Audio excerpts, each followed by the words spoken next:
Siddiqui jail থেকে বেরিয়েছেন এবং সেই ছবি দেখতে জনজোয়ার দেখতে পাচ্ছেন। এই মুহূর্তে আপনাদেরকে দেখাবো নওশাদকে ফুলের মালা দিয়ে কর্মী সমর্থকরা তারা কিন্তু নিয়ে যাচ্ছেন নগর দায়রা আদালত থেকে। এই মুহূর্তে সেই ছবি দেখাচ্ছে, আপনাদের সরাসরি দেখছেন। একেবারে আপনাদেরকে দেখাচ্ছি সেই ছবি। নওশাদ সিদ্দিকী এই মুহূর্তে নগর দায়রা আদালত থেকে বেরিয়েছেন এবং এখান থেকে বেরিয়ে তিনি কিন্তু আবার ধর্ণামঞ্চের দিকে এগোচ্ছেন। সেই ছবি আপনাদেরকে দেখাবো এবং আমরা কথা বলার চেষ্টা করবো নওশাদ সিদ্দিকীর সঙ্গে।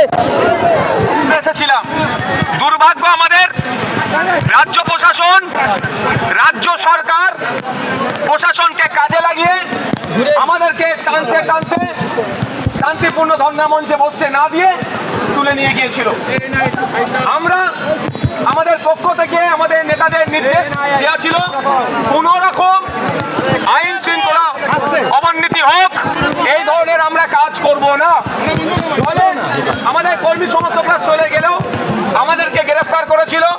আমরা বিচার ব্যবস্থার প্রতি ভরসা রেখেছিলাম। আজকে মাননীয় বিচারপতি আমাদেরকে জামিনে মুক্তি দিয়েছে, আমরা মুক্তি পেয়েছি।